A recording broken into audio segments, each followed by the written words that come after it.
And we're live. All right, guys. Hey, welcome back to Cake. As always, we are a donation-based Portland local business, and our goal is really just to spread good information about starting up and starting your business, and give you actual useful tactics that you can go and immediately apply.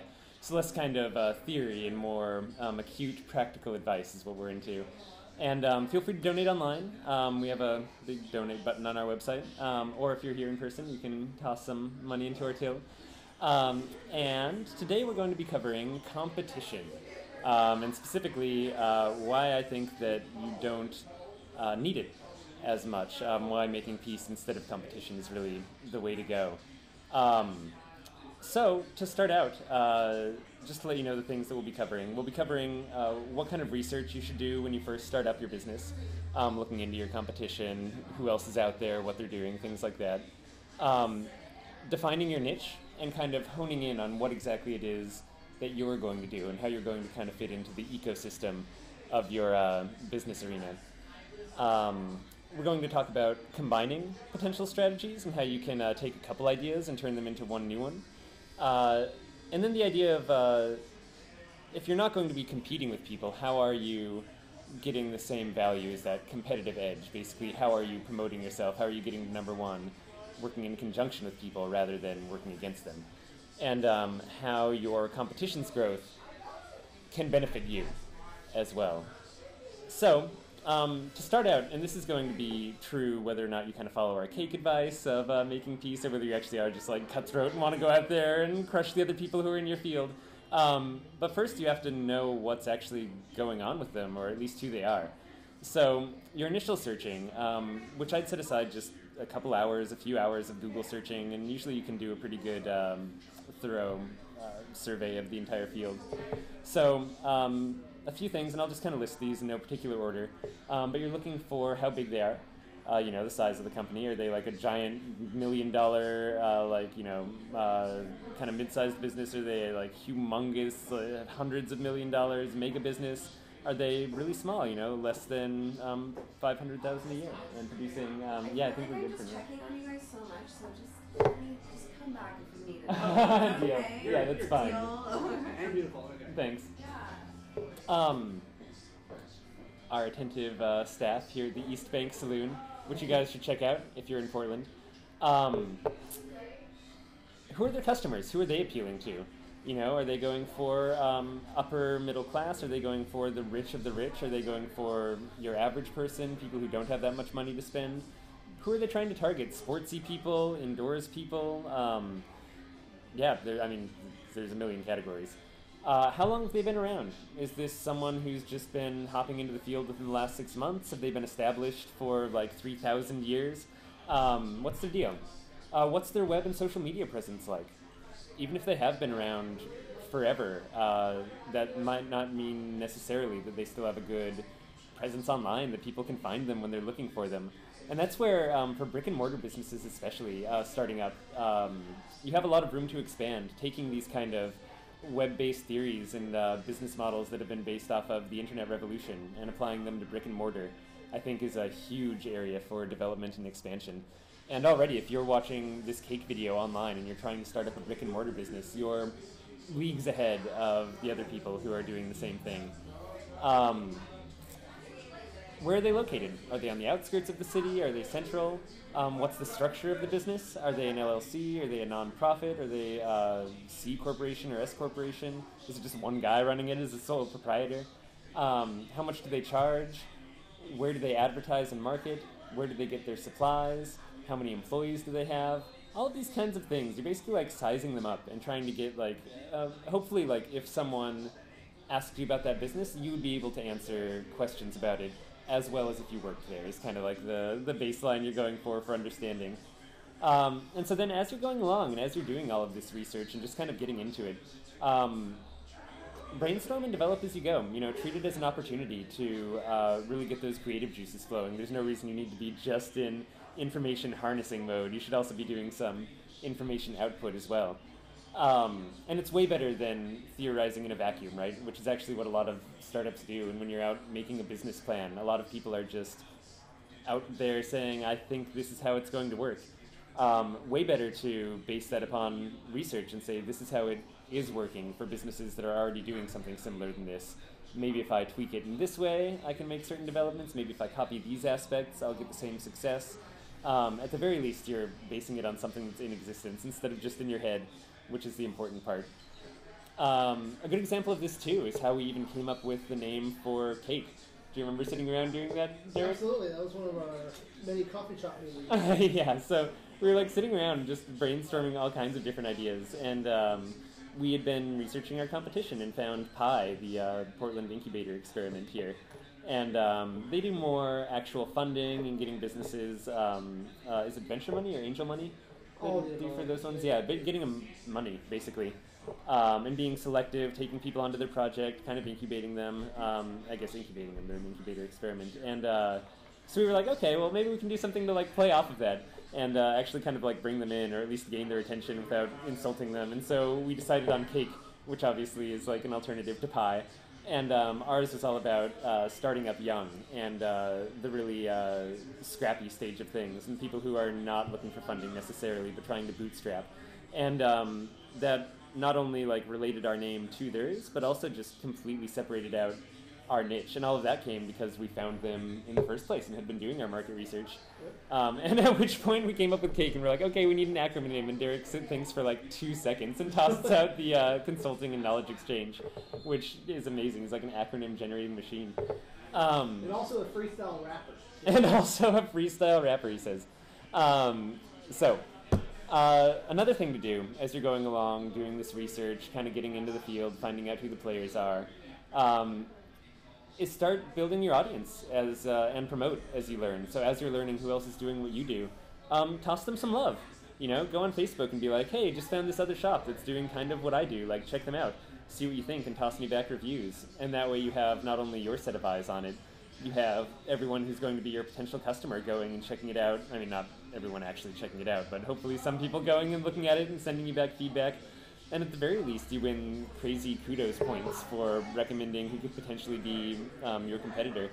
And if you do it well enough, or especially if you have a pre-existing mailing list or have spent some time with network building and can actually send people their way, that's a really good introduction. Be like, oh yeah, I've been sending a ton of people your way. And they're like, oh, you're this Graham guy who's been throwing everyone to my, whatever it is, movie theater that serves beer, which I would love to run one of those someday.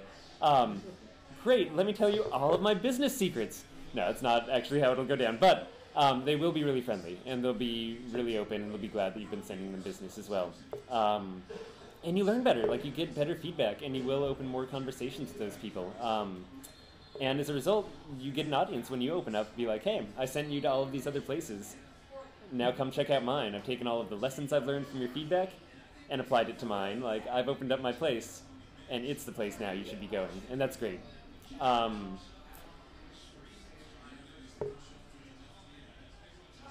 Float on did this really well, I think, when we started up. And we started sending people to other float places around town well before we ever had a float tank. And basically we went around and started floating and doing reviews for other places in town. And we just got a really good Facebook following, a really good mailing list. And then when we opened up, we already had this pre-existing audience. And every other float place in town already knew who we were and didn't feel like we were infringing on their territory. And was happy to refer people our way as well. Another one too, go through the customer process. Don't just find them. You know what I mean? So make sure to actually talk to your customers to get feedback. You're not actually just trying to do customer discovery as you're going through this and figure out what's going on. You're trying to build your audience as well, to let people know that you exist, to get people excited about it. There's not the pre-existing customer out there that's perfect for you. Which is another thing I think people get confused about with this whole competition idea, this idea that maybe there's this limited pool of customers to pull from, and there's already businesses out there that are grabbing them, and so that's it. They're your competition. You need to drag their customers away from them. Unless you're just a behemoth, like unless you're Facebook and Google, and believe me, I talk to family members who still don't know what Facebook is. People don't know who you are immediately. Like, your audience base is not the world. the biggest competitor to most businesses is just lack of knowledge or information. So really, like, thinking that you're going to be dragging from this collected, really specific group of people that's already taken up, I think is a total fallacy. I think that customer discovery and finding new people who will be into what you're doing, who don't even know that it's ever been offered, is a great way to do it. And if you can't do that, if you're just doing things the exact same as everyone else, and we'll get into this in a second, then change what you're doing. Like, you're just making yourself a commodity. You do not want to be the same as everyone else.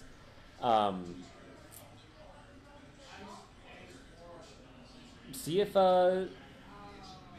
people are willing to give advice when you're going around and finding the competition. Don't just like stop there and make a profile on all of them and have this as a list of people who you'll have to, deal with down the road. Go and talk to them and let them know you're thinking about starting up. And more often than not, especially in niche fields, especially when you're not trying to be an investment banker or trying to do something that's this really like high stress, just like competitive environment, people are super stoked to talk about themselves and what's worked for them and what hasn't. And you'll find people who are more or less scared about that. Like, I've actually been shocked at the openness with some people have discussed with me. Just all of their numbers, their actual like baseline costs, what kind of profit margin they turn. Like, it's incredible. But people more than not, I think, especially in the small business world, know how much your success is based on the sweat that you're throwing into it, not just like the abstract quality of your idea. So even if they are tossing all of this stuff out, like, at least that's how I feel too when I'm doing it. Like, I give people a ridiculous amount of advice. They're actually like taken aback as well sometimes. And I'm just thinking to myself, like, okay, but good luck implementing it. Like, I work crazy 20-hour days, for weeks in a row in order to get this stuff going. And sweat is something that no advice will instill in someone. And a good way, too, if they're not opening up at first, is give them advice or, like, share their competitors' secrets, If you're, not secrets, if someone asks you not to share something, obviously, like, be a good person and don't share it. Life is too short to be an asshole. But, that said, if people do seem more open and don't seem to mind, I found just calling around to people and saying, like, hey, thought you might like to know this about the industry. Here's what other people have found really helpful, and they say they've run into these problems, and I was just wondering if you've hit similar snags or if you figured out ways around them so that I don't kind of hit the same roadblocks. And just kind of that little lead-in and sharing what other people in the industry have been doing kind of lets them know, it's like you're teaching them that sharing is okay, that other people in the industry have also shared. And it's a really nice intro to get them to be a little more open with you.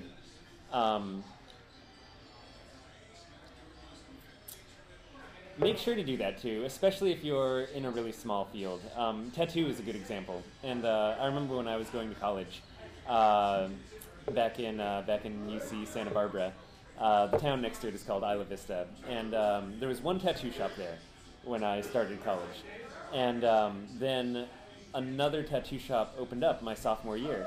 And the way I found out about that was by an article in our paper saying, hey, this other tattoo shop's a big jerk and doesn't announce that it's opening to this first tattoo shop and creates this conflict. Like, them not introducing themselves, which I guess in the tattoo world, every time a new shop opens in town, it's just, especially in that one, considered standard to go introduce yourself, let them know that you'll be around.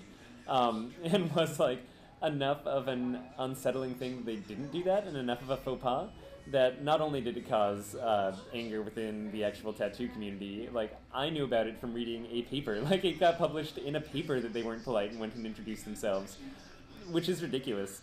But had they, you can actually just avoid a lot of problems. And if you're setting up in the same city as people in the same industry, they're going to be talking about you. And you have the choice of either getting referrals from them and being kind and having a reciprocity relationship and being able to share advice and stories.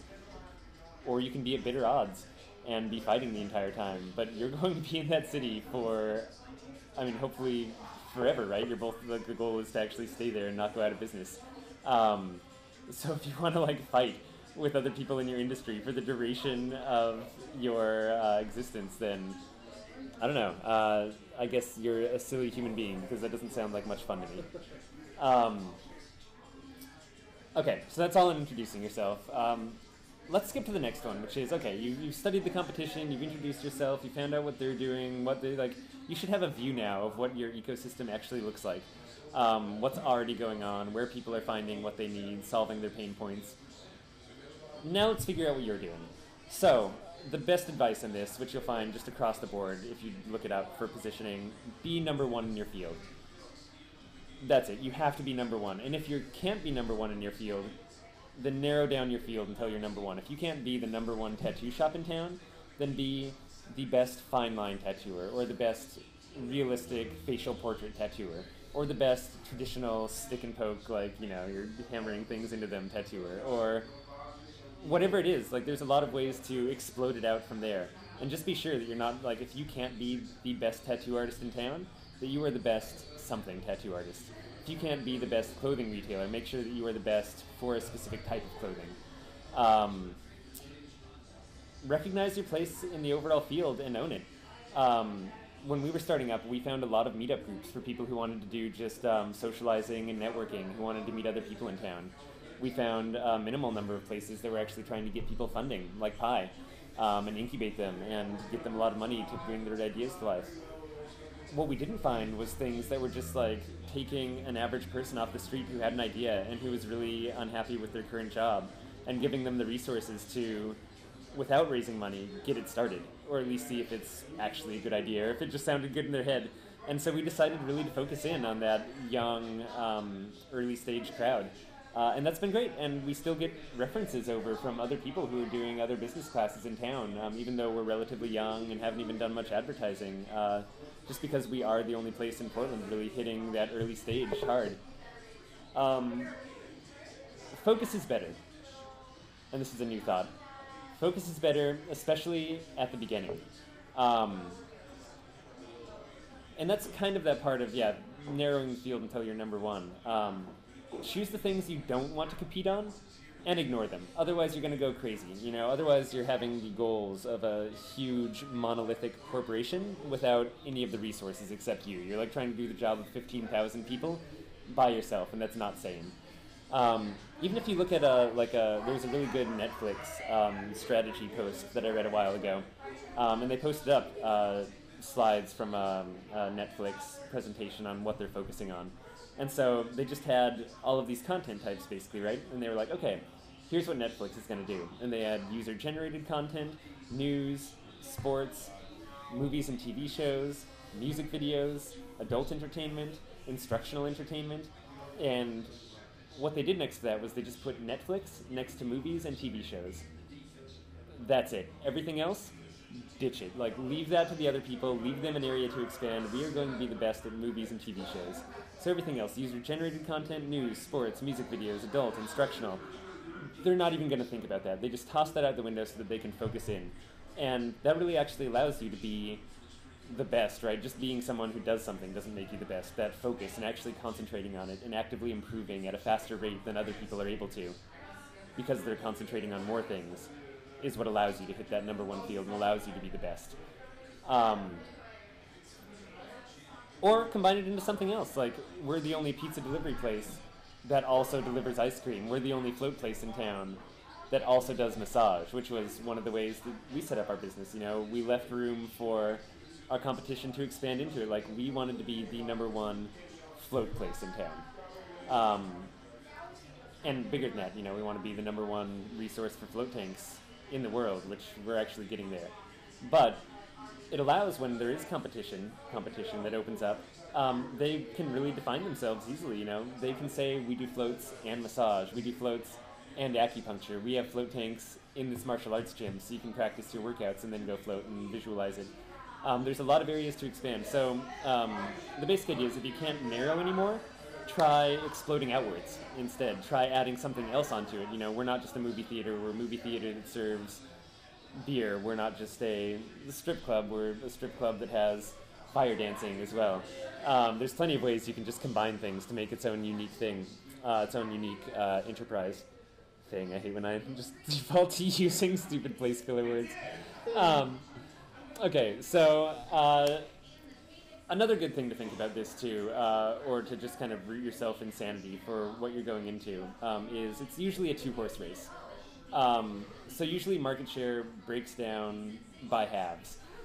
For instance, you know, if you look at general big enterprise things, you can say like Pepsi and Coke. You know, Coke has like half the market share for its category. Pepsi has half of that. Living Social and Groupon, when those were just getting started, I actually don't know what they are now. Groupon had 50% of the market share, Living Social had 25. McDonald's and Burger, it pretty much just goes down in that by half chunks, and then third place is usually like half of second place, and everything else kind of shares the rest.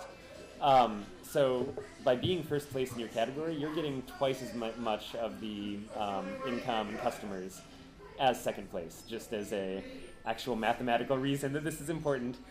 You can also have other breakdowns. You can have like 40, 20 breakdowns where there's kind of two even market leaders and one who's then trailing behind. You know, this isn't ubiquitous, but it is the most common, which kind of makes sense. It actually follows a geometrical graph curve, which it seems like a lot of things that actually work in our real world follow mathematical trends.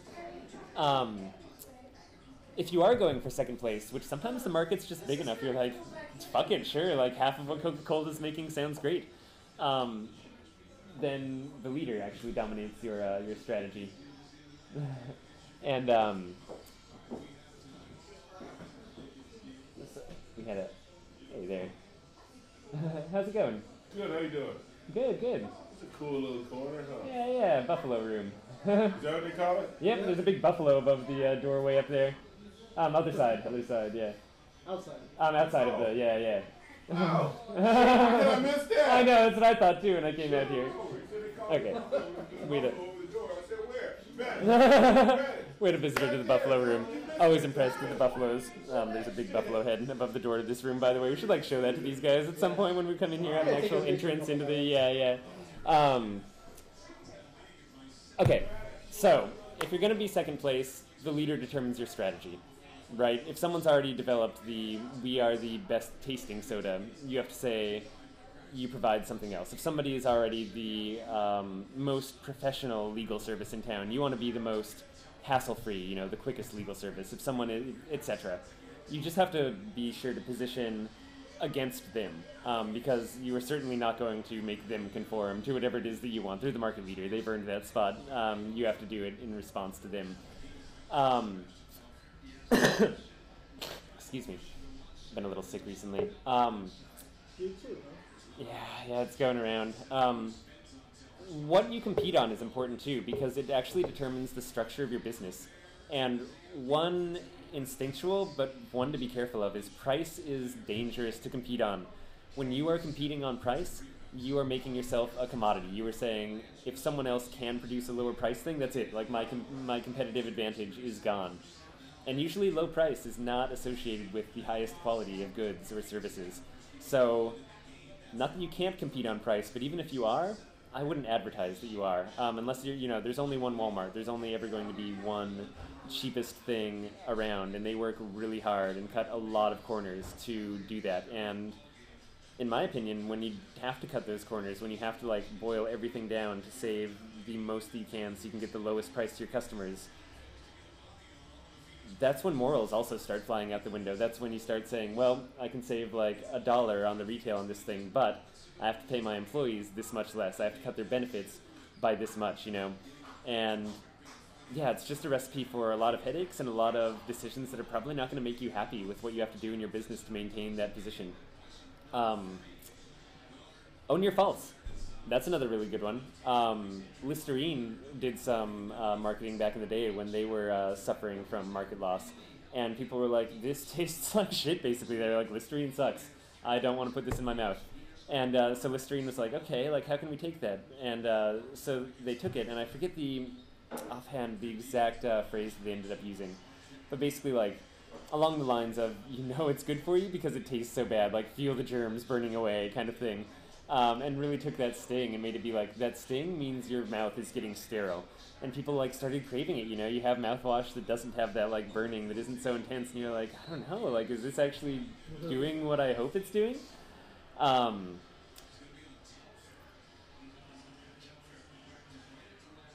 Another cake one that I toss out a lot is you can either outspend or out-educate your competition, which is just kind of standard business advice, especially in the modern world of the internet.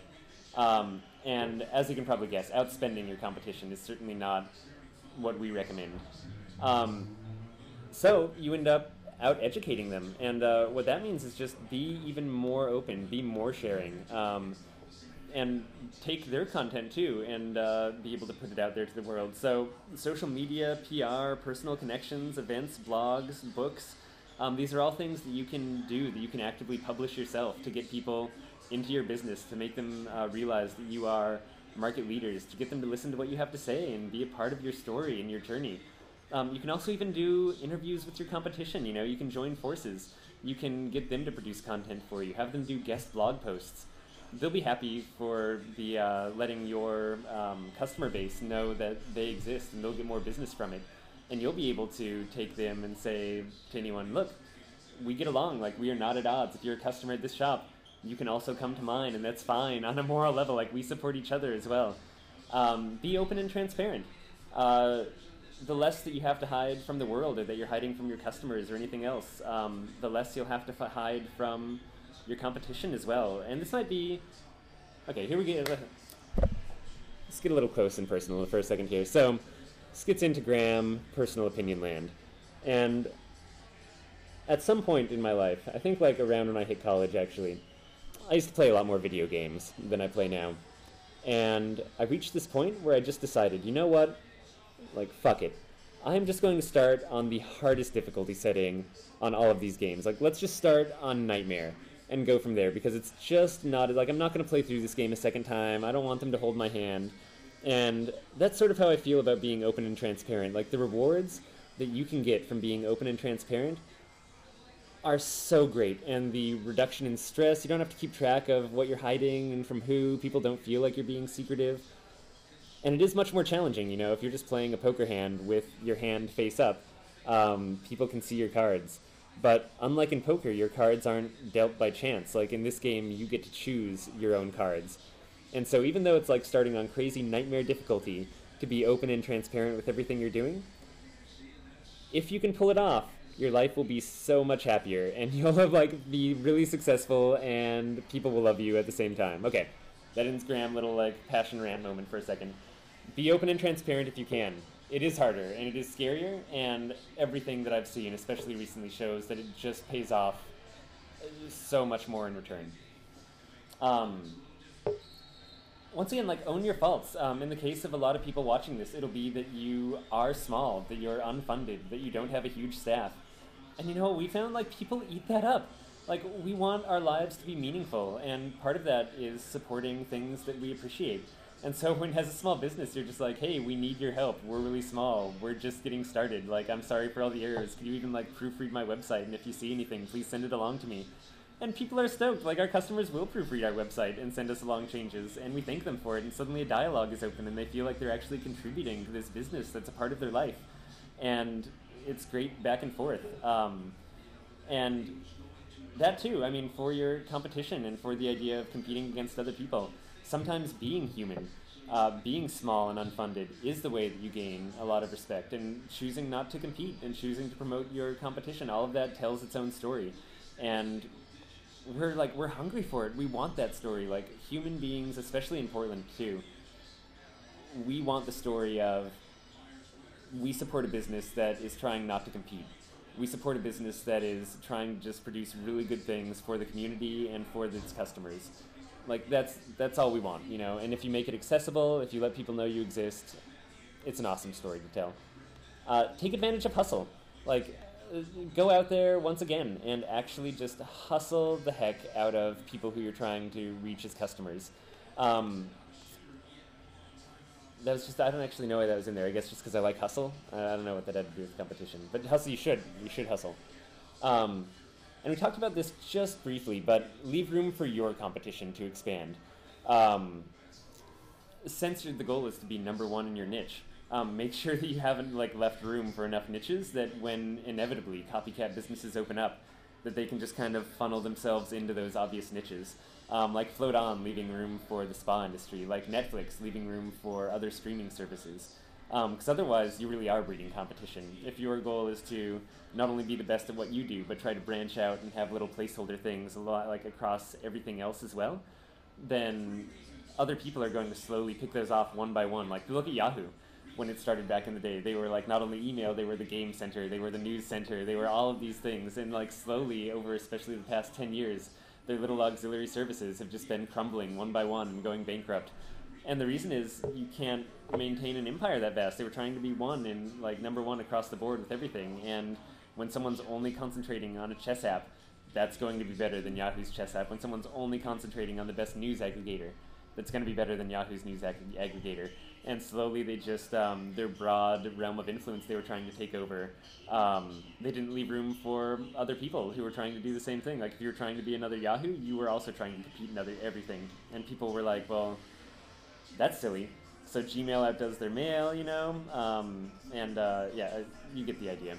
Leave room for your competition. It's really smart. It's a way to just avoid those conflicts that come on down the road. It's the equivalent of like being a giant medieval kingdom and saying like, oh, there's all this land next to us. Let's just start building castles on it. Or they're like, you know, why don't we just leave that land undeveloped? And then if some crazy like other country comes and tries to conquer us, we're like, hey, why don't you just go over there and set up some castles and we can be like buddies and you can help share our land. And it's like, oh, well, you're right. That does sound better than a giant war. Not that that's the way things worked. It's not a history lesson. That's just like Graham revisionist how I wish history happened. And hopefully a useful example. So that's pretty much it in review. You know, do your research, find out what's actually out there so you don't hit any surprises. Go personally introduce yourself, or at least make phone calls and really try to get in touch with them. And you know what, if they don't get back to you, or if they're assholes, like they're the asshole, not you. Just try to be a good person, you know. Find your niche. Find your niche and own it. Be number one. And leave room for your competition. You know, leave room for them to grow and expand. Don't just try to like blanket the entire canopy so that you like kill everything else off and you're like up there above thriving, you know. Leave room for the entire ecosystem to thrive. And if you want to read some good books on it, we recommend the 22 Immutable Laws of Marketing. It's a really good one, just about positioning, a lot of getting yourself into the right place with competition. And Crush It is also really good, and that's where we talk a little more about hustle, things like that's where Gary Vaynerchuk talks more about hustle and really just getting out there and cranking and how that's your differential edge. So that's it for today. We'll be doing the workshop in a little bit, which we won't be broadcasting online. But once again, feel free to donate online, and we will see you next week. And as always, feel free to email me or Derek if you have any questions. Graham at cakepdx.com and Derek at cakepdx.com. All right, guys, have a lovely evening.